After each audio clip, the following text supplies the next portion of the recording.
Haidi Dhanamajuri University Student Union na July haukiba July ki tarik 8 dagi chathaduna lariba hanga stride si khoi ngasi dum chathari haidi akoina horku matam dagi khoi ki stand yang player oina thamjagi mamang di hanjel unaraga authority hanjel unaraga laabani na handakti khoi sin oina tawharani haba poto habiranu si do oina tawre haba poto piro khoi ki stride si withdraw tawjarage habani ado hayeng government gi amadi government na initiative lawraga kanda haitare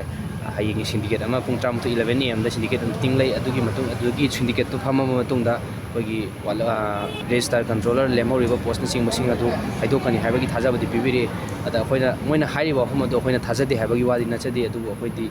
hen return haidi appointment gi se do khoi pamjabani adu hayeng gi moina se do yorok taragadi khoi gi strategy dum relax tawgi wahama dum laije haitare Dhanamajuri University gi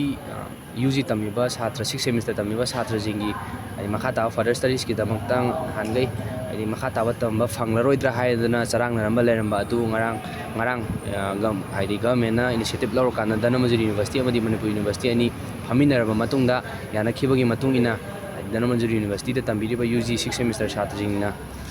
topa Manipur University na singwa topa university tamai halagani habagi serolama sign tawbire sign tawudu da kari yauri haiba matamda hujuk 6 semester tamiba satra singi haidoktana leiba 5th semester singi 5th semester ki examination with mark sheet to handaki lagiba July gi tarik 19 phaugi manunda mark sheet issue tawni haibani aduga 6th semester lakadriba July gi tarik 10 dagi horoka 18 da loigadoribani adu 6th semester gi oina mark sheet asina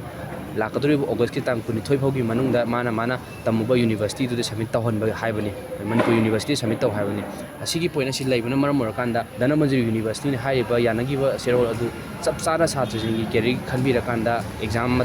haidorokpada su chap chana haitare haidok pinaba khoi Dhanamajuri University student ni mai kai digi appeal tawjari tarokani haibagi thajaba su lei haitare thajaba pirakpagi wadi pire tawadabu si oina taba haitare 6 semester gi singi anumaina Manipur University ani Dhanamajuri University ani phaminaraga smaina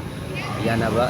gi pot adune hujik lairisi aduga BC register na singbagi pot tudi haide hayeng phangudoriba pot tuna lekhai tagadabdi